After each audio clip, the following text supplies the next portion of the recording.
자, 196페이지 점유자와 회복자의 관계입니다.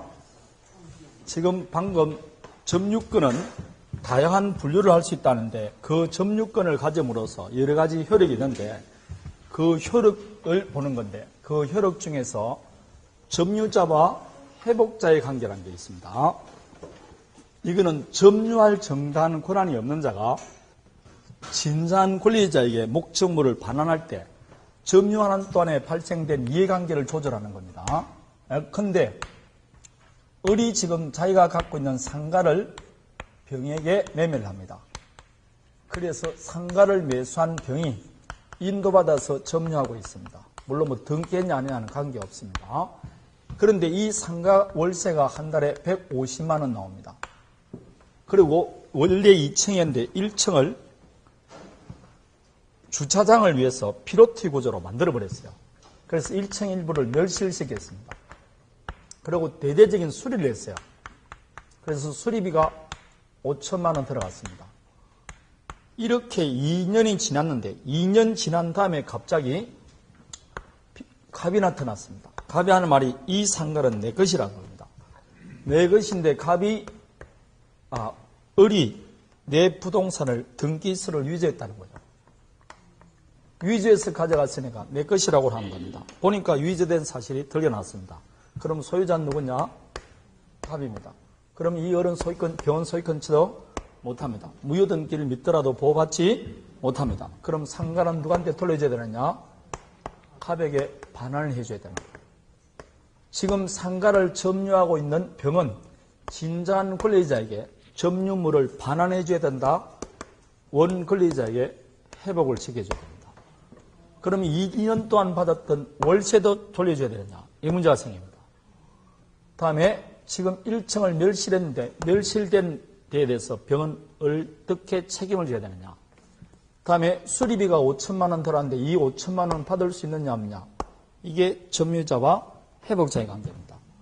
이렇게 점유할 정당한 권한이 없는 자가 진짜한 권리자에게 목적물을 반환할 때 이 점유하는 동안의 이해관계를 어떻게 조절할 거냐? 이 문제가 발생한다 안 한다?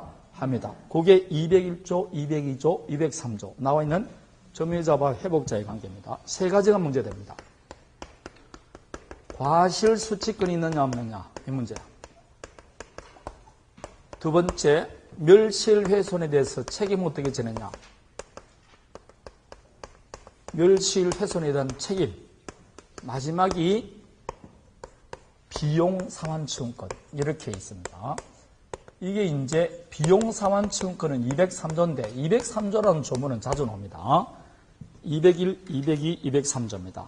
결론적으로 말하면 거기에 보면 과실수취권이라는 오른쪽 197페이지를 보면 제일 위에 보면 성의의 점유자는 점유물의 과실을 취득한다라고 되어 있습니다. 맞습니까? 이 말은 선의의 점유자에게는 과실을 수취할 권리가 있게 없게? 있다는 거죠. 있으니까 수취했던 과실을 반환할 필요가 없는 거죠. 자기의 권리가 있으니까. 그러나 악의 점유자는 수취했던 과실을 반환하여야 하며 소비를 했거나 자기의 과실로 수취를 못할 때는 그 대가를 보상하라 되어 있습니다. 결국 악의 점유자에게는 과실을 수취할 권리가 없어요. 없으니까 뭐 해줘야 된다? 반환해줘야 된다 이 말입니다. 되겠습니까? 그래서 선이냐 악이냐에 따라서 완전히 달라지는 게 과실입니다. 이 과실이란 물건으로부터 산출되는 경제적 이익을 과실이라고 그래요. 경제적 이익인데 여기는 다시 뭐로 나누냐? 천연과실과 법정과실로 나눕니다. 천연과실, 법정과실. 천연과실이란 용법에 따라 산출되는 것을 천연과실이라고 합니다. 용법이라는 것은 예컨대 사과나무의 용도가 뭡니까? 사과 달리는 거죠. 그 사과가 과실이에요. 배나무에 배가 달리는 게 뭐라고? 천연과실. 되겠습니까? 젖소의 주된 용도가 뭡니까? 우유. 우유를 우리는 뭐라 한다? 천연과실. 이렇게 말합니다. 되겠습니까? 모든 새끼 낳는 돼지입니다. 그 주된 용도가 새끼 낳죠. 그러면 돼지 새끼가 뭐라고? 천연과실입니다. 이렇게 용법에 따라 산출되는 걸 천연과실이라고 합니다. 다음에 법정과실은 물건의 사용 대가로 받는 것을 법정과실이라고 합니다. 건물 사용 대가로 받는 게 뭘까요? 임대료. 줄여서 임요를 합니다. 토지 사용 대가로 받는 게 그랬습니다. 이런 걸 법정과실이라고 그래요. 그래서 앞으로 과실 그러면 물론 천연과실은 시험에는 안 나옵니다. 그럼 과실 그러면 번개처럼 뭘 외워야 된다고? 임대료와 치료는 과실이다. 이걸 잘 기억해야 돼요. 아시겠습니까? 법정과실, 천연과실 이렇습니다. 그런데 만일 도둑놈이 내 자동차를 훔쳐갔어요. 도둑놈이 자동차를 훔쳐갔다. 훔쳐간 놈이 자동차를 가지고 있다가 나한테 돌려줘야 된다는 줘야 된다? 이상한 심보를 가지고 있네. 도둑놈은 나중에 원주인에게 물 돌려줘야 됩니까? 안 돌려줘야 됩니까? 그 돌려줘야 된다니까. 이 어른 도둑놈은 점유하고 있지만 진정한 권리자에게 반환해줘야 된다니까. 그럼 반환할 때 이 자동차를 가지고 남한테 렌트해줬다. 빌려줬죠. 그게 임대료 아닙니까? 임대료는 주인에게 줘야 된다 이 말입니다. 근데 임대를 하지 않고 그냥 지가 부릉부릉 몰아버렸어. 몰아버렸으면 뭐는 없습니까? 과실은 없죠. 그렇지만 남의 물건을 지금 뭐함으로써 사용함으로써 이익을 누리지 않습니까? 이걸 사용이익이라고 그래요. 이 사용이익도 뭐와 같이 취급한다? 과실하고 똑같이 취급합니다. 따라서 앞으로 제가 과실거래 모두 포함시킨다? 물건의 사용이익도 포함시킵니다. 아시겠죠? 과실거래는 천연과실, 범죄물 과실만 해당되는 게 아니고 물건의 사용이익도 포함시킵니다. 따라서 도둑님이 나한테 자동차를 돌려줄 때는 자동차만 돌려주면 안 됩니다. 그동안에 내 자동차를 사용함에 따른 이익도 부당이득으로 반환해 줘야 돼요. 그 도둑님이 내 자동차를 가져감으로써 나는 자동차가 없기 때문에 렌트해서 사용했을 거 아닙니까? 그 비용을 부담해야 된다는 겁니다. 여러분 자동차 사고 났을 때 정비공장에서 차를 가져갈 때 내가 3일간 정비공장에 들어가 있어야 된다. 그러면 그 자동차 수리센터한테 뭘 이야기하노? 할 때 자동차 필요합니까? 물어봅니다. 예, 3일간 필요합니다. 그러면 올 때 뭘 준다고? 자동차 줍니다. 그게 렌트비입니다. 그 비용을 보험금에서 지급하게 안 하게 됩니다. 그게 사용이익이라고. 사용이익. 그걸 누리는 거 아닙니까? 누가? 도둑놈이. 그 이익을 반환해 줘야 된다는 겁니다. 도둑놈은 무슨 점유니까? 악의 점유니까 그렇습니다. 그래서 선이냐 악이냐에 따라서 과실을 수취할 수 있느냐 없느냐 이렇게 나눠지는 겁니다. 이해되겠습니까? 다음에 멸실훼손에 대한 책임입니다. 멸실훼손에 대한 책임도 선이냐 악이냐에 따라 나눠지는데 도둑놈이 고의과실로 목적물을 멸실훼손했으면 당연히 전손에 다 배상해 줘야 된다 안 해줘야 된다? 그러니까 악인은 당연히 전손이죠. 악이 그럼 무조건 도둑놈 이렇게 생각하면 됩니다. 그러면 선의는 어떻게 되느냐? 이거는 자주냐 타주냐에 따라서 다시 나눠집니다. 자주이고 선이면 이럴 때는 현존이익만 반환하면 돼요. 그러나 자주라도 타주 점유면 전손해를 다 배상해 줘야 됩니다. 자 보세요. 저 위에 있는 병을 보면 이 병이 얼로부터 지금 건물을 맺습니까? 매수해서 점유했죠. 그럼 매수해서 점유했을 때 나중에 보니까 갑이 진정한 소유자임이 밝혀졌으니까 이제는 병원 소유권이 있습니까? 없습니까? 없어요. 그렇지만 자기가 점유할 때는 소유권이 있다고? 미국에서 점유했으니까 무슨 점유? 그리고 매수했으니까 무슨 점유입니까? 그럼 이 병이 건물 1층을 피로티구대로 만들기 위해서 즉 주차장을 만들기 위해서 1층 일부를 멸실시켰습니다. 그럴 땐 누구 건물 멸실시켰을 겁니까? 지 거라고 생각했잖아. 그럼 지 물건 지가 부쉈잖아. 그럴 때 책임 물을 수는 없어요. 지 물건이라고 생각했으니까. 그럴 때는 부서진 채로 돌려주면 돼. 현존이익만 반환하면 된다고. 그런데 이 병이 이 병이 얼로부터 매수한 게 아니고 임대차 계약을 체결했어요. 그럼 임차인이라고 했으니까 자기에게 임차권이 있다고 믿었으니까 당연히 무슨 점유? 그렇지만 임차인은 무슨 점유입니까? 그러면 임차인이 고의과실로 목적물을 멸실하면 그냥 돌려주면 됩니까? 손해 다 배상해 줘야 됩니까? 그래서 설사 임차권이 있더라도 전손해를 다 배상해 줘야 된다. 왜냐하면 임차인은 자기 물건이 그래서 선이라도 무슨 점유가 되면 타주 점유가 되면 도둑놈과 똑같이 전손해를 다 배상해 줘야 됩니다. 그래서 선이 악이만 나눠서는 안 되고 선이라도 다시 자주냐 타주냐에 따라 달라지는 겁니다.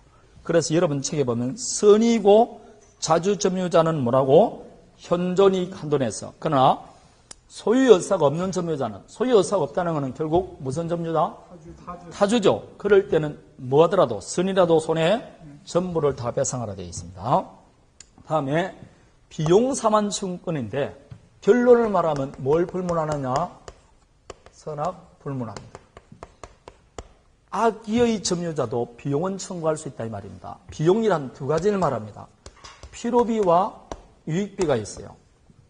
필요비라는 것은 가치를 유지시키기 위해서 들어가는 비용인데 법조문은 보존을 위해서 지출한 비용이라 되어 있어요. 보존함으로써 가치를 유지시켜주는 거죠.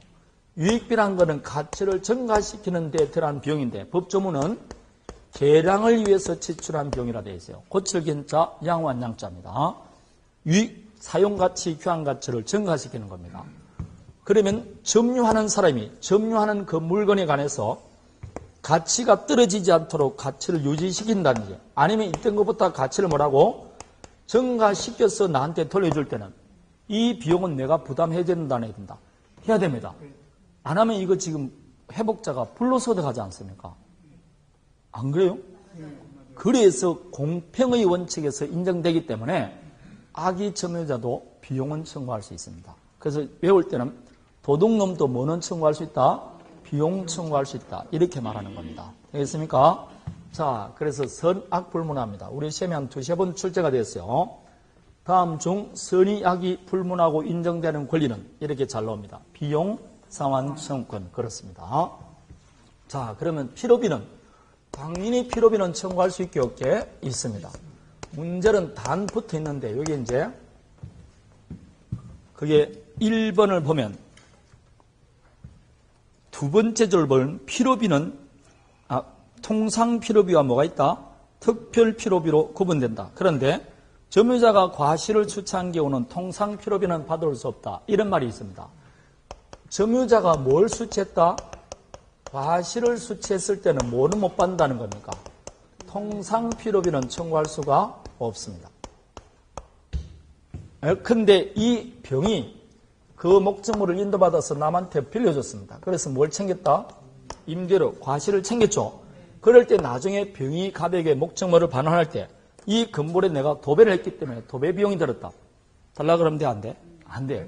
네가 이왕 뭘 수취했으니까, 과실을 수취했으니까 거기에 따른 통상 필요비는 누가 부담하라? 네가 부담하라 이 말입니다. 되겠습니까? 과실에는 사용이익도 포함된다 했죠. 도둑님이 내 자동차를 훔쳐가서 가만둔 게 아니고 부릉부릉 몰고 다녔어. 나중에 3개월 뒤에 나한테 돌려주면서 아저씨 엔진 오일 갈았는데 돈 주세요. 타이어 펌가 나는데 주세요. 그러면 뺨을 때려버리면 됩니다. 응? 네가 이왕 뭘 했으니까 자동차를 사용했으면 거기에 따른 통상 필요비는 네가 부담하라 이 말입니다. 이해되겠습니까? 원래는 비용은 다 받을 수 있는데 뭘 했을 경우는 과실을 수취한 경우, 즉 과실을 수취했거나 물건을 사용할 때는 통상 필요비는 받을 수 없습니다. 통상 필요비라는 게 그게 쭉 나와 있죠.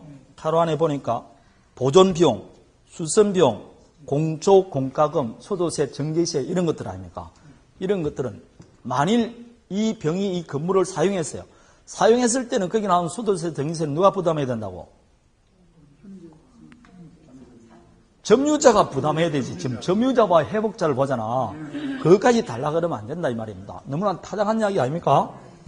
다음에 유익비는 제한이 있습니다. 첫 번째, 가액의 증가가 현존해야 돼요. 가액의 증가가 현존하고 회복자의 선택에 쫓습니다. 회복자의 선택에 쫓아서 지출 금액이나 증가액을 청구할 수 있다. 이렇게 되어 있습니다. 지출 금액이나 증가액을 청구할 수 있다. 여러분, 유익비는 보존과는 관계없이 가치를 증가시키는 걸 말합니다. 예컨대 이 병이 건물을 점유할 때 이 건물이 사실상 LPG가 나오는 건물입니다. 그런데 이 값이 500의 비용을 들여서 도시가스로 바꿨어요. 그럼 이 건물이 만일 5억 같다.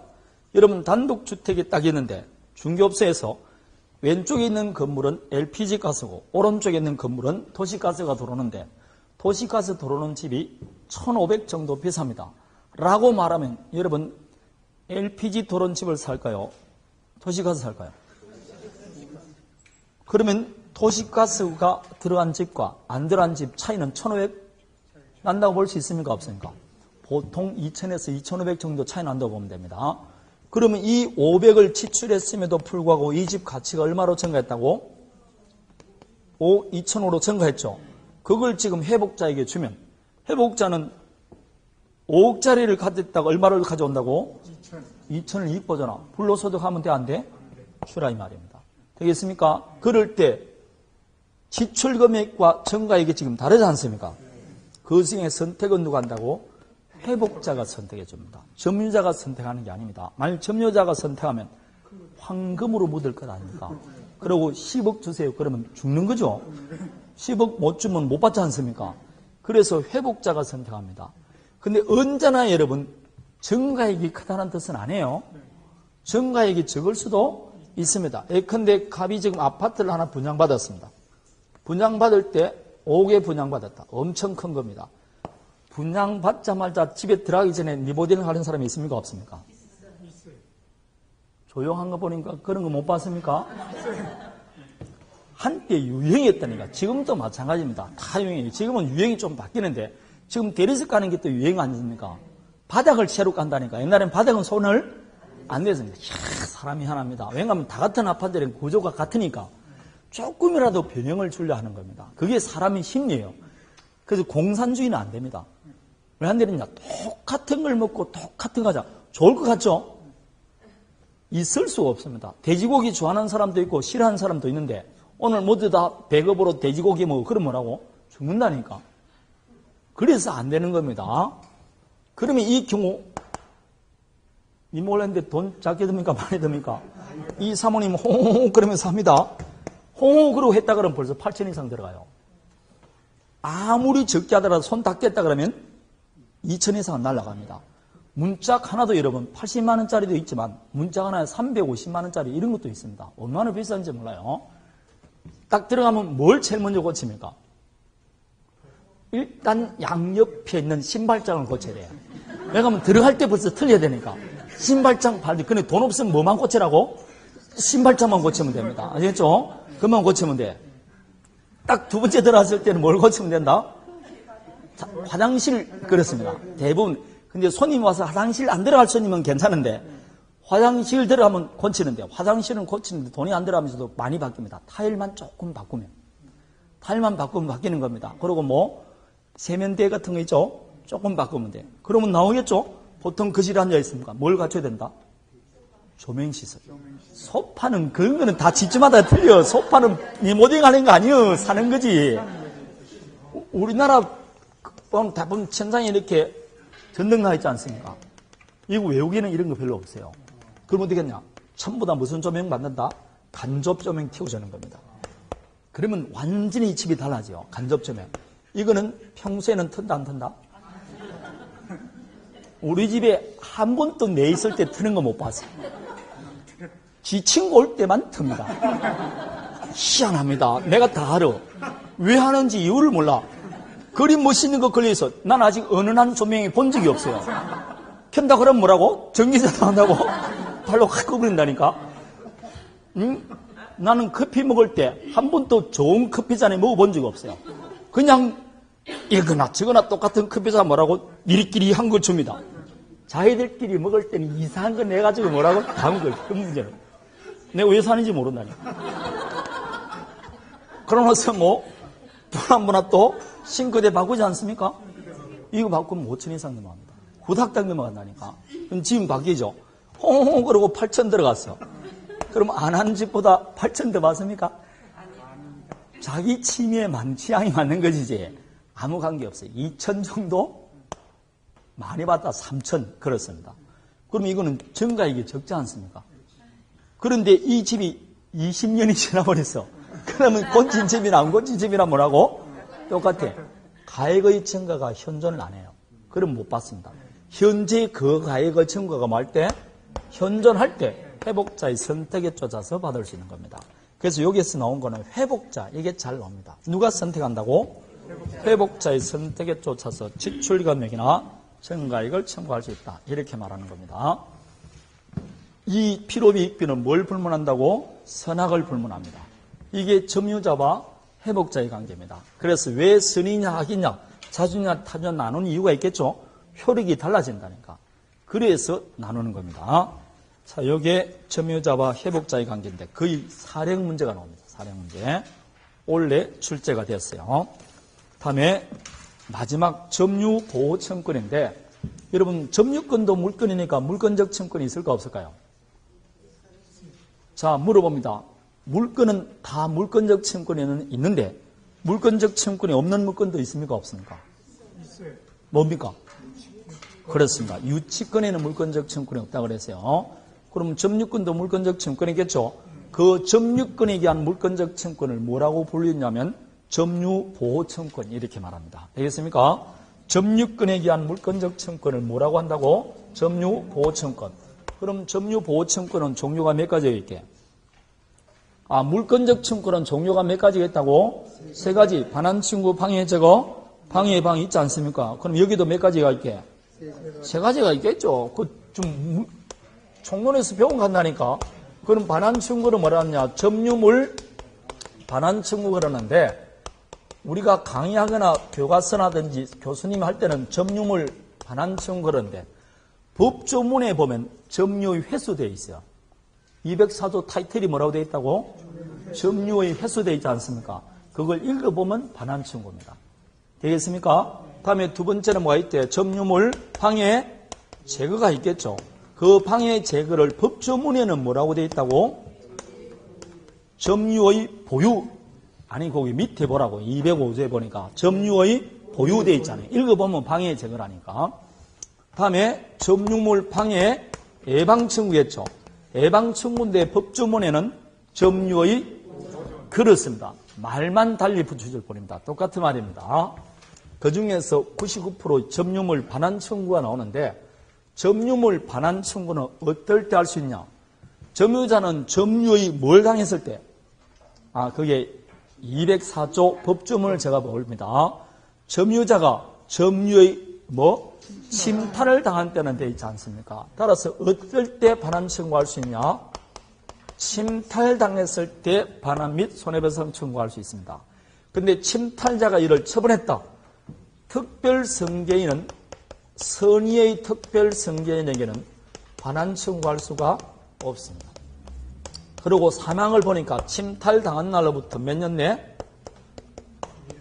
1년 내 하라 되어 있습니다. 여러분 제가 물권법 저번 주에 할 때 물권은 물권법정주의라 했죠. 법률에 규정된 외의 물권 만들 수 없고 내용도 변경 못한다 했죠. 항상 물권을 볼 때는 뭘 봐야 된다? 법조문을 봐야 돼. 법조문 외의 거는 인정해줘 안 해줘? 그게 물권법정주의라니까. 그러니까 먼저 법조문을 일단 눈에 익어야 돼. 그러니까 법조문을 지금 내가 읽은 게 다 법조문 읽은 거 아닙니까? 침탈당했을 때 선의특별성계인 1년 냅니다. 그럼 언제 반환 청구할 수 있냐? 오로지 침탈당했을 때만 할 수 있습니다. 그럼 침탈이란 뭘 말하냐? 점유자의 의사에 반해서 점유를 빼앗기는 게 침탈입니다. 그래서 키포인트는 반드시 점유자의 의사에 뭐라고? 반해야 돼요. 내 의사에 반하는 것만 침탈이라고 합니다. 내 손을 끊고 가져가는 것만 침탈이에요. 그래서 갑이 점유하는 자전거가 있어요. 그 자전거를 잃어버렸어요. 그래서 을이 지금 자전거를 주고가 있습니다. 그러면 점유권에 관해서 반환 청구할 수 있을까 없을까요? 내가 이걸 이야기하면서 이걸 이야기하잖아. 그러면 점유물 반환 청구할 수 있냐 물어보면 그 사람의 내 물건을 빼앗아갔느냐 그걸 보면 된다니까. 내가 유식하게 하지 않고 점유자의 의사에 반해서 점유를 제가 뭐라고? 빼앗아가는 거라 그랬잖아. 을이 내 걸 빼앗아갔어요. 빼앗아가서 안 빼앗아가서? 희한한 사람이네.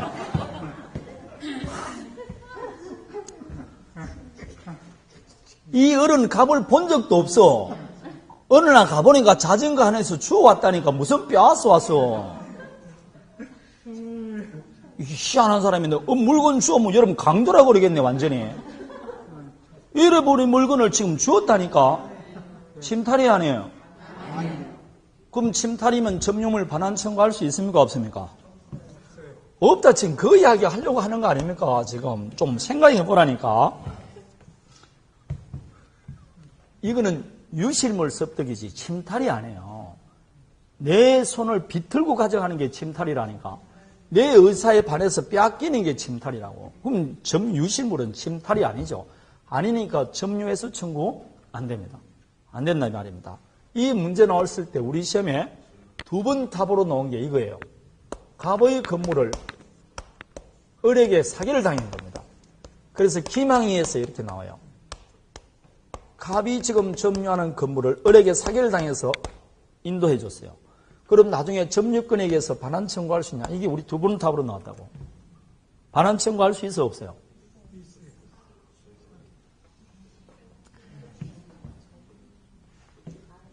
침탈이란 점유자의 의사에 반해서 빼앗기는 게 침탈이라고. 사기당했으면 내 손으로 줬지 침탈당한 겁니까? 사기꾼이 내 손에서 뺏어간 건 아니잖아요. 그럼 침탈이 아니지. 침탈이란 점유자의 의사에 반해서 점유를 빼앗기는 거라고 내가 이야기했잖아. 결국 절치강치당한 걸 말합니다. 절치강치당한 거. 절치당하거나 뭐라고? 강치당한 거 이런 것을 침탈이라고 한다니까. 사기는 침탈이 아니에요. 내 손으로 준데 무슨 침탈입니까? 자꾸 예의 그런다니까. 희한하네. 사기를 당했을 망정 누구 손으로 줬습니까? 근데 무슨 침탈이냐고. 아니지. 빼앗아가는 거라니까. 이거보다 어떻게 쉽게 설명해줘. 빼앗아간 거라고 지금 가수 이야기도 뭐라고? 뭐 그게 침탈이겁니까? 그게 침탈 아니지. 내 손으로 줬다니까. 횡령, 유실물 습득, 사기 이런 거는 침탈이 아니에요. 침탈 당했을 때만 할 수 있습니다. 이해되겠습니까? 아무 때나 점유물 회수 청구하는 게 아닙니다. 점유가 침탈당했을 때만 점유 회수 청구할 수 있습니다. 이해되겠습니까? 침탈입니다. 그래서 거기에 보면 절치, 강치 이런 말 아닙니까? 내 마당에 빨래가 있었어요. 그런데 바람에 휘휘 날려갔어요. 이웃집 마당에 내 빨래가 떨어진 겁니다. 점유권에 관해서 반환 청구할 수 있게 없게? 없잖아. 이웃 사람이 내 걸 침탈한 것은 아니라고. 그건 점유해서 청구 못하는 겁니다. 침탈당했을 때만 할 수 있습니다. 갑이 지금 점유하는 건물이 있어요. 이걸 을이 침탈했어요. 침탈한 을이 이걸 다시 처분해서 병에게 점유를 이전해 준 겁니다. 그런데 처분했는데 이 병은 을이 갑의 물건을 침탈한 사실을 모릅니다. 그럴 때 갑은 점유권에게서 병에게 반환 청구할 수 있게 없게? 없습니다. 침탈자가 가지고 있지 않고 이를 처분해서 성계를 시켜줬을 때는 그 자가 모이면 할 수 없어요. 선의의 특별 성계는 행사할 수가 없습니다. 안 됩니다. 선의의 특별 성계에게는 점유해서 청구할 수 없습니다. 다음에 갑이 지금 물건을 을이 침탈했어요. 갑이 점유하는 물건을 을이 침탈했습니다. 자, 침탈자가 가지고 있습니다. 그런데 1년이 경과했습니다. 할 수 있을까 없을까요? 안 됩니다. 제척기간이 몇 년이다? 1년입니다. 1년 내 행사하지 않으면 반환 청구 못합니다. 이게 점유 회수 청구입니다. 그래서 점유물 반환 청구는 항상 요 세 가지 제한이 있습니다. 그러니 시험 문제 나오면 100%의 세 가지 중에서 한 가지를 틀리게 해서 시험에 나오는 겁니다. 항상 세 가지를 잘 기억할 필요가 있어요. 이게 점유물 반환 청구, 점유 회수 청구에 관한 겁니다.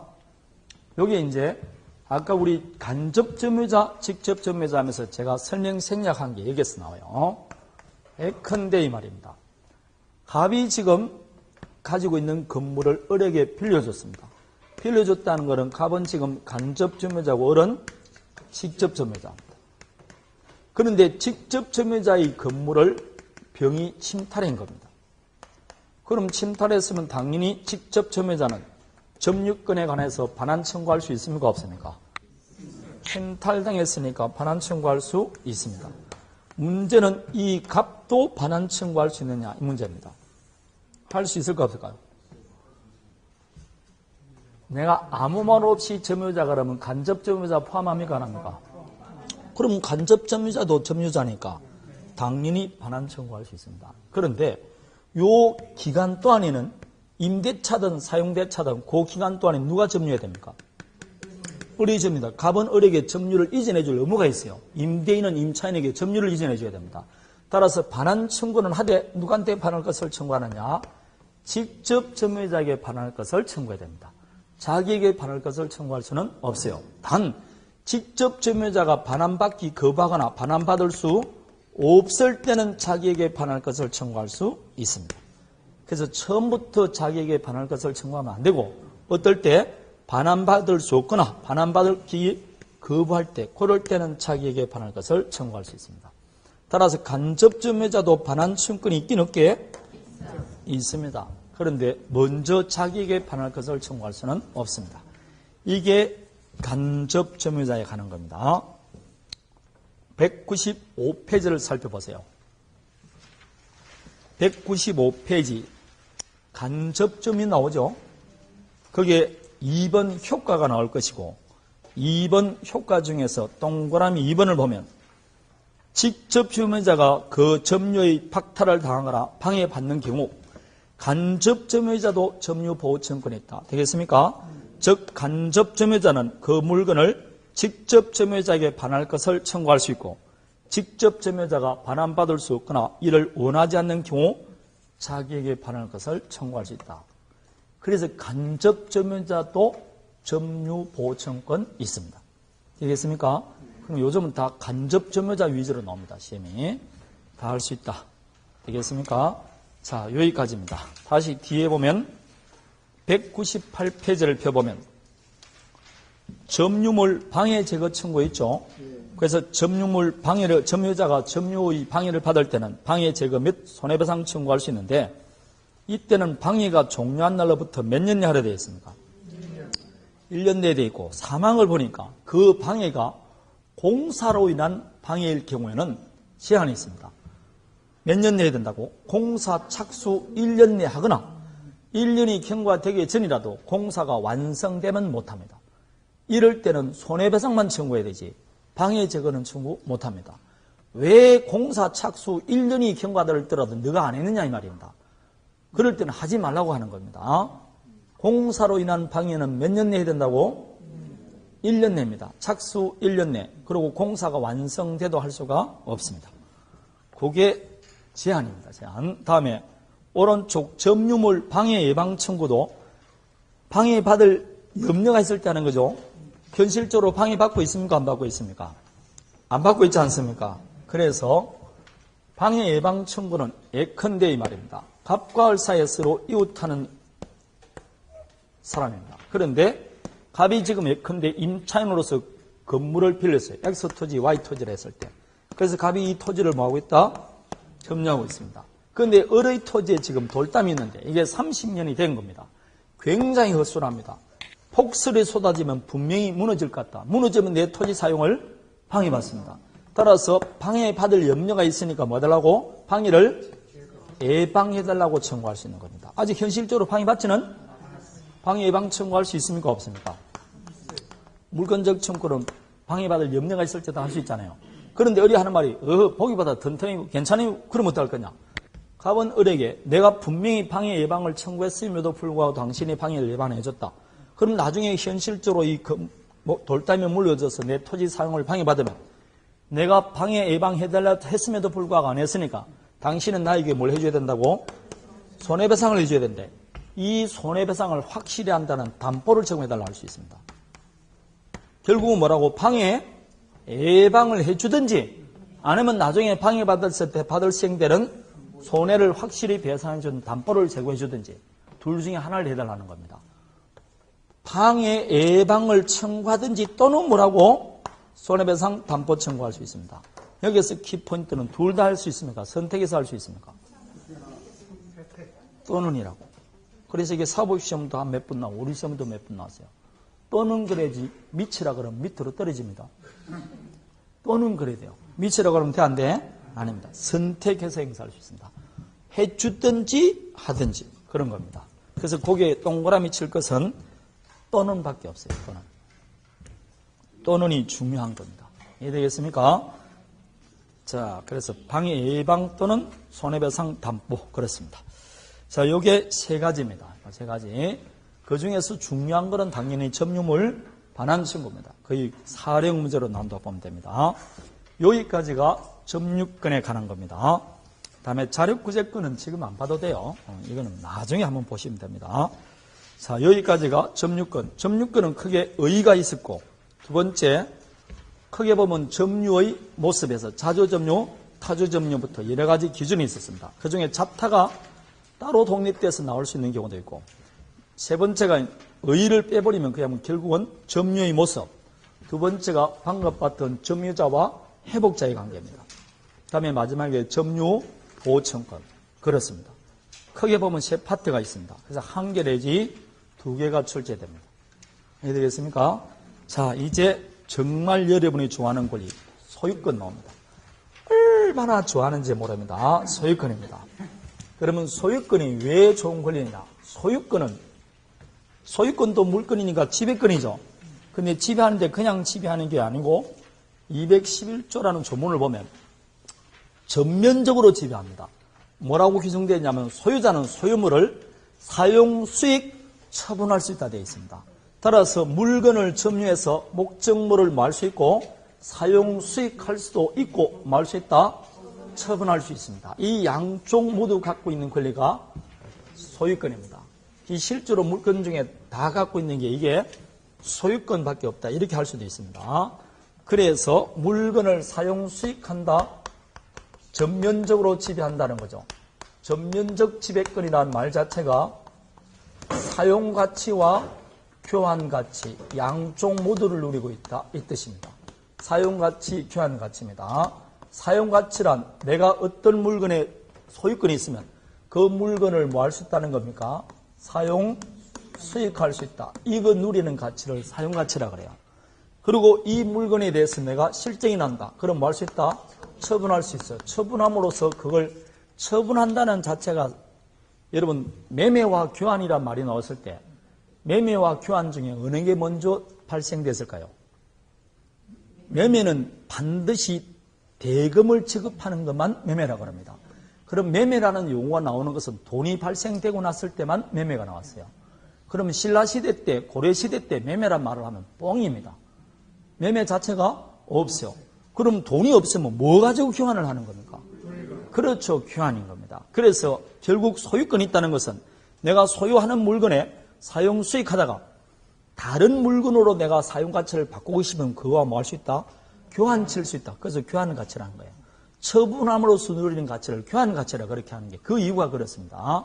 그래서 교환 가치를 누릴 수 있는 겁니다.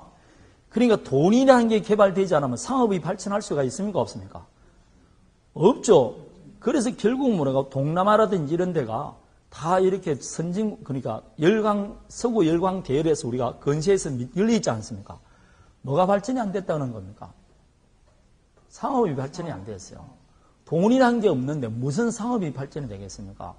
그럼 로마 같은 건 일찍부터 뭐가 있습니까? 금화, 음화라는 개념이잖아요. 로마는 농업국가입니까? 상업국가입니까? 상업국가입니다. 지중해를 교점으로 해서 뭐라고? 무역하는 국가였어요, 로마가. 그러니까 뭐라고? 상업국가죠. 그래서 개방적이고 굉장히 뭐라고? 자유주의고 그래요. 그 뒤에 게르만이 뭐라고? 농업국가였어요. 그래서 상업에서 농업을 가는 겁니다. 그래서 결국은 나중에는 뭐라고? 상업이라는 게 굉장히 발전하게 해서 그게 물건을 파고 살고 하니까 원료를 위해서 개척을 한다든지 이렇게 자유로운 게 그래서 결국은 뭐라고? 전 세계 주도권이 유럽으로 넘어간 거 아닙니까? 세계사를 공부하면 진짜 세계사를 공부합니까? 유럽사를 공부합니까? 여러분이 지금 세계사에서 아메리카 무슨 뭐 인디언들이 어떻게 살았다는 등 남아프리카 누가 살았던 공부 하나도 안 하잖아. 그리고 사우디에 무슨 왕조가 있다는 거 하나도 모르죠. 그러면서 프랑스 매 1왕조, 매 2왕조 다 하고 뭐라고 언제 뭐가 죽었다는 거 다 알잖아요. 그 유럽사를 공부하는 게 세계사를 공부한다니까. 다른 거는 미미하게 불과합니다. 그거. 그게 열강이 그래 넘어간 겁니다. 우리는 돈이라는 게 개발이 안 됐어요. 조선시대에 뭐 돈이 뽕입니다. 조선시대에 뭐 숙종 때 뭐가 발견됐다고? 뭐가 사용됐다고? 산평통보라고 들어봤습니까?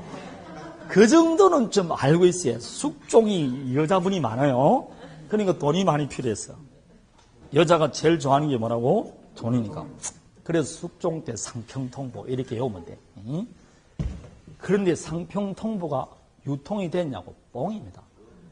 안 됩니다. 우리나라는 그 상평통보란 또 그만큼 많이 찍어내지도 못할 뿐더러 그 상평통보도 양반이 유통의 수단으로 쓰는 게 아니고 부를 축적하는 수단으로 돈은 모이면 무조건 어디에 집어넣는다고? 장롱 속에 마치 예금을 하듯이 축적의 수단으로 썼지 뭐가 안 썼다고? 교환의 수단으로 안 썼어요. 그러니까 물물 교환밖에 안 되는 거예요. 뭐가 유통이 안 됐다니까. 무슨 뭐가 애소 유모 엿전 중에서 국밥 주세요. 뻥입니다. 그거. 한 번도 걸어본 적이 없어요. 일반인들은. 결국 일제시대 때 돈이 들어왔으면 뭐라고? 돈이란 건데 그 일제시대 때 돈이 흔했게 귀했게 얼마나 귀했겠냐고. 그러니까 우리 할머니 할머니들은 돈만 오면 장독대에 집어넣었죠. 얼마나 사용을 안 했으면 그렇겠냐고. 조선시대는 더한 거죠. 그러니까 돈이란 게 없었어요. 얼마나 귀한 건데. 일제시대에 들어왔어도 돈은 귀했다니까. 여러분 할머니 할아버지들은 돈 가지고 엿을 사본 적이 없다니까. 설사 집에 돈이 있더라도 그걸 사용을 하는 게 아니라니까. 돈은 딱 들어오면 뭐라고? 사용하는 권리가 아니에요. 그냥 다른 건 뭐든지 뭐라고? 다 물물교환이라니까. 그래서 가져가면 쌀을 가져갔는데 보를 가져가가지고 뭐라고? 서로 교환치기 하는 겁니다. 그렇게 살았다니까 그게. 무슨 뭐 주모 엽전 열당량 뻥입니다. 김사갓 열점 열당량 가져간 적이 없어요. 뻥입니다. 그거 다 뻥입니다. 그게 그러니까 뭐라고 상황이 발전 안 되니까 아직까지도 뭐라고 발전이 안 돼 있는 거죠. 그래서 아직까지 뭐라고 음식점에 가면 종업원 부르는 말이 있습니까 없습니까? 종업원 뭐라고 부릅니까 여러분? 언니, 이모, 사장님 아직 그것도 없어요. 우리나라가 그 정도밖에 아직 안 된다니까. 사람을 매일 부르는 호칭도 아직까지 정하지 못하고 있다니까. 그 왜 그렇습니까? 왜 그것도 아직 정하지 못해가 뭐라고? 이모야, 고모야, 뭐 친인척만 다 합니까 그게? 우리 남자분은 가가지고 부를 것도 없어요. 여기요. 이거밖에 안 된다니까. 그게 어떻게 아직까지 우리나라가 사회의 발전이 되겠냐고. 그게 정단 거래임에도 불구하고 부르는 걸 뭐라고? 뭔가 안 맞게 생각하는 거예요. 그게 정단 거래라니까. 그거 아직 모르는 건데, 마음없이 유세나 뭐 국회의원들 그런 거는 별로 정해주면 얼마나 좋아. 우리 민법에는 정해져 있어, 안 정해져 있어요? 아까 배웠잖아. 점유 보조자입니까? 그래서 부를 때 보조자님 그러면 된다고. 얼마나 좋아. 자꾸 부르면 성별 구별도 없고, 자꾸 부르면 굉장히 뭐라고? 괜찮은 말이야. 보조자님. 그러면 된다니까. 어르신들은 뭐라고? 그냥 보자. 그러면 되죠. 얼마나 좋아. 정겹잖아. 보자. 그러면 된다니까. 우리는 보조자님 그러든지, 아니면 경기라면 보조자. 이래와. 이렇게 할 수도 있잖아. 사용을 하면 된다고. 그래서 관계를 만들어줘야 된다니까. 답답해서 내가 뭔가. 이모는 무슨 이모요? 우리 집에 있는 이모는 약화됩니다. 자, 소유권의 범위가 그렇대. 소유권이 그만큼 강력한 권리라는 겁니다. 그럼 이 소유권이 너무나 강력한 권리다 보니까 소유권은 마음대로 행사할 수 있냐? 할 수는 있지만 법률로서 제한받을 수 있게 없게 있습니다. 그 중에서 우리 민법의 212조에 보면 토지 소유권의 범위는 규정이 되어 있습니다. 토지 소유권은 갑이 토지의 소유권이 있다. 그러면 요 지표물만한 소유권이 미치는 게 아니고 수직 상하 정단 이익이 있는 범위에서 다 미칩니다. 따라서 20m 위에 고가도로를 건설하더라도 누구 소유권을 침해했다? 갑의 토지 소유권을 침해한 겁니다. 되겠습니까? 지하 20m 밑에 지하철을 건설하더라도 갑의 토지를 침해하는 겁니다. 되겠습니까? 그럼 이 갑의 토지를 을에게 매각했는데 여기에 보니까 모래가 있더라. 자갈이 있더라. 암석이 있더라. 지하수가 나오더라. 온천수가 나오더라. 다 누구 거라고? 토지 소유권의 범위입니다. 온천수에서 따로 독립되는 게 아니고 토지 소유권의 범위에 속합니다. 딱 하나 뭐만 안 된다? 광물입니다. 지중해 광물만은 아예 헌법에 지하자원은 국유를 한다고 헌법에 딱 명시가 되어 있습니다. 그래서 지하자원은 토지 소유권의 범위에 속하지 않습니다. 광업권 등의 객체에 속합니다. 자, 우리나라 모든 나라가 다 국유가 아닙니다. 여러분 셰일가스라고 들어봤습니까? 네. 이제 모래층에 있는 기름이라든지 이런 걸 가스를 뽑는데 그럼 북미에 많다 그래요. 그럼 그 셰일가스는 누구 거냐? 관습법상 토지 소유자라고 미국에서는 판결이 나와요. 그래서 토지 소유자는 그 밑에 있는 지하자원도 누가 가져가게? 토지 소유자 거로 됩니다. 국유가 아니에요. 미국은 그렇습니다. 유럽, 나라마다 좀 틀려요. 유럽도 그런 나라 있고 안 그런 나라 있고 중동 같은 건 다 토지 소유자 거죠. 그렇게 됩니다. 우리나라는 하여튼 지정호의 강물은 국유지 개인이 소유할 수 없습니다. 그것만 다릅니다. 자, 그러면 지금부터 소유권을 배우는데 소유권은 크게 파트가 4파트로 나눠져 있습니다. 첫 번째, 이렇게 강력한 권리가 소유권이다 보니까 서로 이웃하는 부동산 소유자 상호 간에 이용관계를 조절할 필요가 있게 없게 있습니다. 안 그러면 분쟁이 생기니까. 이렇게 서로 이웃하는 부동산 상호 이용관계를 조절하기 위해서 우리 민법에 규정된 법률관계를 상린관계라고 해요. 서로 이웃, 서로 상자, 이웃 민자입니다. 상린관계입니다. 두 번째, 어떻게 하면 소유권을 취득하느냐. 취득에 관한 것인데 이 취득도 법률 행위로 인한 취득과 법률의 규정에 한 취득이 있겠죠. 법률 행위로 인한 취득은 민초화했을 때 있고 여기는 법률의 규정에 한 소유권 취득을 봅니다. 그래서 보면 시효취득, 무주물 선떡, 유실물 섭득, 부합, 혼합, 가공 이런 것들이 쭉 규정되어 있어요. 다음에 하나의 물건을 2인 이상 다수이자가 소유할 수 있을까 없을까요? 그런 경우가 있습니다. 이걸 공동소유라 그래요. 그 공동소유도 구성원들의 결합 정도에 따라 공유, 합유, 총유 이렇게 나눕니다. 다음에 소유권도 물건이니까 물권적 청권이 있을까 없을까요? 있겠죠. 그 물권적 청권에 관한 규정 이렇게 크게 4파트가 규정이 되어 있습니다. 그런데 그중에서 이 시효취득은 5년에 4번 정도 나온다고 보니까 매년 본다고 출제하는 폭은 좋겠죠. 공동소유, 그중에서 공유가 요 근래에서는 출제 안 된 적이 없습니다. 그냥 매년 출제된다. 그럼 벌써 몇 문제입니까? 2문제. 그래서 올해도 소유권은 3문제 나왔고 작년에도 3문제 나오는데 2문제는 무조건 굳어져 있어요. 어떻게 있는 거.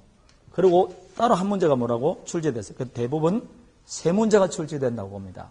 근데 그 중에서 2문제는 반드시 맞춰줘야 됩니다. 그럼 뭘 위주로 공부하는 게 좋다고? 시효취득하고 공동소유, 공유 이런 위주로 공부하는 겁니다.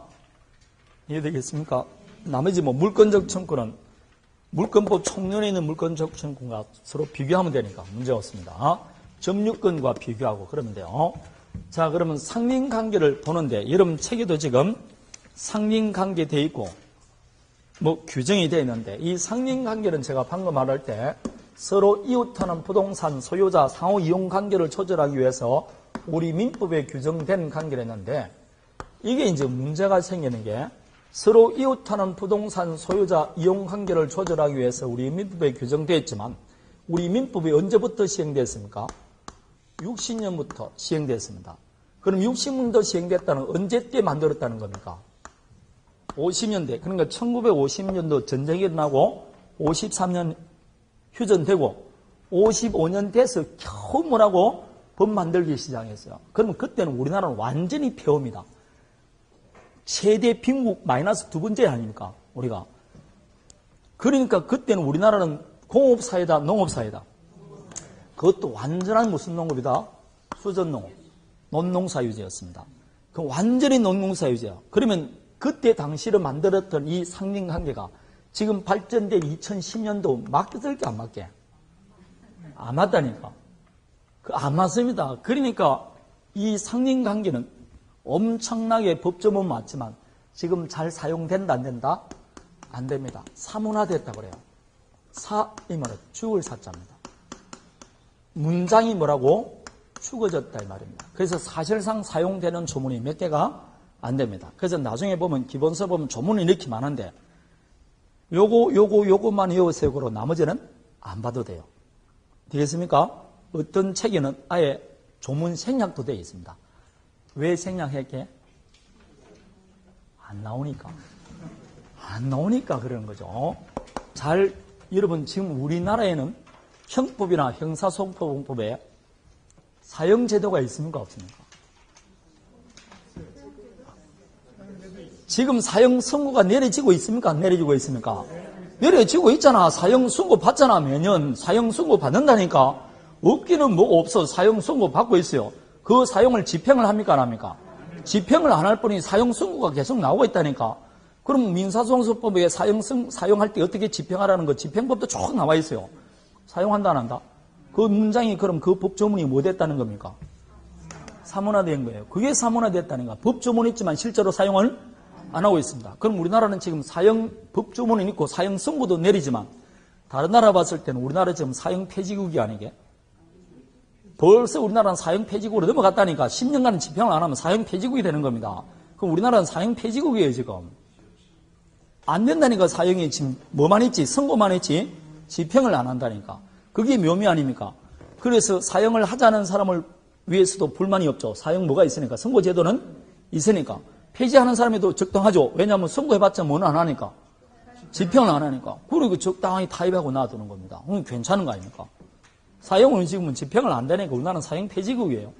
지금까지 몰린 사람 한꺼번에 사형 다시겠냐고. 그럼 뒤에 사람 먼저 사형시키고 그러면 안 돼요. 한꺼번에 뭐라고? 나중에 어느 대통령이 와가지고 지가 무슨 뭐라고 힘이 있다고 그걸 사형 한꺼번에 다 모아가지고 다 죽이겠냐고. 끝이지 이제 사형은 못하는 거죠. 대통령이 있고 법무부 장관 사인이 들어가야 됩니다. 사형 집행은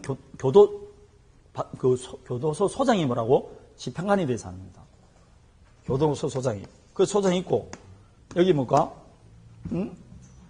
사형을 구형한 검사가 함께 돼 있어요. 사형을 시키지 않은 검사가 함께 되다니까. 거기 이게 뭐라고? 의사들이 오는 거 아닙니까? 그래서 누구 이름 부르고 뭐라고? 너 맞느냐? 맞다. 사형이 언제 선고된다. 오늘 집행한다. 집행한다. 이렇게 말하는 겁니다. 그 집행을 하는 겁니다. 그 우리나라는 지금 일반형은 뭐로 돼 있다고? 교수형으로 돼 있어요. 일반인은 무슨 형밖에 없다고? 교수형입니다. 군형법에는 뭐도 있다고? 총살형이 있고 그래요. 이렇게 규정이 되어 있습니다. 그걸 집행을 하는 거 아닙니까? 그래서 뭐 할 말 없냐 물어보고 그런다 그러잖아요. 옛날엔 그런 거 재미있게 말하는데 안 죽은 지금 그런 거 없죠. 시간 나면 이야기하면 얼마나 재미인지 몰라요. 슬픈 이야기지만 보면 뭐라고? 웃기는 거 많다니까. 이게. 그래서 담배 한 대 주십시오. 그러고 뭐 그런 거. 그 옛날에 그랬잖아. 모래시장에 내가 떨고 있네. 나 떨고 있네. 그러지 않습니까? 정신 없습니다. 들어가면 뭐. 그래서 사형 이렇게 있으면 이쪽에 길이 있대요. 여기 하얀 집이에요. 이게 사형 집행하는 집입니다. 평소에 이 길을 왔다 갔다 하는 거예요. 사형 집행. 사형 선고받은 사람은 기결수기에 미결수기에. 미결수예요. 왜 미결수냐? 이 사람은 사형이 집행돼야 기결이 되는 거예요. 집행, 징역을 받아서 징역을 선고를 받아서 집행하고 있죠? 그럼 기결수예요, 지금. 이 사람 아직까지 사형이 안 됐으니까 미결수라고. 이게 미결수입니다, 미결수. 그래서 양쪽이 드러날 때는 뭐라고? 발목에 차는 게 있습니다. 쭉 채웁니다. 안 그러면 무슨 짓을 하지 어떻게 할 겁니까? 이왕 죽을 건데. 옆에 덤비면 돼, 안 돼? 이런 사람한테 덤비면 돼, 안 돼? 죽으려고 덤입니까? 이왕 죽으려는 사람인데. 이렇게 오러가다가 이렇게 하는 거 아닙니까? 그래서 어느 날 가다가 여러분, 갑자기 양옆에서 교도관에 탁 들고 오른쪽 팍 어깨 틀면 뭐라고? 집행하러 가는 겁니다. 예? 그래서 여기 나무가 하나 서 있다고 그러지 않습니까? 그래서 안 가려고 막 뭐라고? 나무를 짓고 안 가려고 울고 그런다 그럽니다. 그런데 다른 나무는 다 뭐라고 싱싱한데 이 나무만 뭐라고? 비실비실하다고 합니다. 재밌죠? 그 사람들이 원혼이 뭐라고? 해가지고 비실비실하다고 이렇게 이야기합니다. 안 가봐서 모르지만 그렇게 됩니다. 이게 하얀 집이라고 그럽니다. 그래서 오른쪽에 탁 돌아서면 간다는 겁니다. 자, 그게 사형 집행입니다. 그래서 그날은 보통 보면 교도관이 벌써 2명. 요즘은 다 미리 안구 적출 같은 거 뭐 할 거냐 물어보죠. 기정할 거냐 물어봅니다. 그 기정 중에서 살아있을 때 기정할 때 있고 죽었을 때 기정하는 것도 있습니다. 그러면 안구 같은 거는 살아있을 때 기정한다고 하면 뭐라고? 사형 집행하기 전에 먼저 뭐라고? 안구 적출을 합니다. 그 말은 사형할 때 벌써 뭐가 없다고? 눈이 없는 거예요. 그래 되면. 그런 겁니다. 뭐 심장 같은 거는 사망하자마자 뭐라고? 사망하자마자 가져야 될 거 아닙니까? 그게 참 이야기하죠. 사망했을 때 그러면 심장이 멈췄다는 거 아닙니까? 그 전기 충격이 있으면 뭐라고 이제 퇴입하려는 거죠. 그래서 그걸 하자마자 뭐라고? 사망 판결이 나오면 바로 옆에서 집도가 들어갑니다. 집도 들어가서 바로 해가지고 얼음성에 채워서 헬리콥터로 가는 거죠. 그럼 하나의 생명을 살리는 거 아닙니까? 그런 거라고, 그게. 옛날에는 그런 게 없는데 지금은 다 기정한다 그러면 내가 먼저 죽는다 다 알 수 있어요. 갑자기 땡기고 온다니 떨고 있는 이런 거 아니라니까 다 아나요. 그런 겁니다. 오늘 제가 하는 겁니다. 그런 겁니다. 자, 야간, 그러고 이렇게 아무것도 안 들고 이렇게 탕 되는 게 아닙니다. 세울 때 벌써 뭐라고? 이게 줄 있죠? 줄로 가지고 다 감습니다. 이렇게 여러 가지를 다 감아서 다 올라갑니다. 그게. 그냥 안 해요. 자, 시간 있을 때 학교 가면 해줄 테니까. 자, 그래서 이 사문화 됐다는 게 무슨 뜻인지 알겠죠? 조문은 있지만 실제로 사용이 안 된다. 그래서 사용되는 게 지금 주의 토지 퇴행권이라는 게 몇 개 있습니다. 그것만 제가 딱 설명하니까 여러분 또 이 법 나중에 책에 놓으면 제가 읽어보세요 하는 것만 뭐라고 읽어보면 됩니다. 되겠습니까? 자, 그래서 나중에 한번 보신다 그러면 됩니다. 다음에 여러분이 좋아하는 자, 이 상린관계에 관한 규정은 그 중에서 주의 토지 퇴행권이라는 게 아직까지 사용되고 있습니다. 사용되고 있는데 하나만 더 볼 것 같으면 상린관계는 방금 제가 서로 이웃하는 부동산 소유자 상호이용 관계를 했죠. 그러면 토지 소유자가 갑이고 을입니다. 그런데 이 토지를 다른 사람에게 빌려줄 수 있어 없어요? 그럼 이게 임차인입니다. 아니면 전세대라는 사람은 전세권자고 지상권자면 지상권자입니다. 그럼 이 지상권자나 전세권자도 상린관계에 관한 법 조문을 적용받을 수 있게 없게? 비록 소유권에 규정되어 있지만 이거는 소유자에게 적용되는 게 아니고 이 토지를 이용하는 사람에게 적용되는 것이니까 이 상린관계에 관한 규정은 소유권자에게만 적용되는 게 아니고 전세권자, 지상권자에게도 적용되게 안 되게 됩니다. 그래서 202페이지 되어 있습니다. 되겠습니까? 그래서 두 번째 줄 보면 적용 범위 두 번째 소유권에 기초하지 않고 부동산을 이용하는 경우에도 이 규정은 뭐한다? 준용된다. 즉 지상권자 사이 되겠습니까? 또는 전세권자 사이에도 적용되게 안 되게 된다. 그렇게 말하는 겁니다. 용익권자, 부동산을 이용하는 용익권자 모두에게 상린관계가 적용됩니다. 자, 다음에 소유권 취득, 그 중에서도 이제 시효취득을 보는 겁니다. 조금 쉬었다 할까요? 네, 조금만 쉬었다 하겠습니다.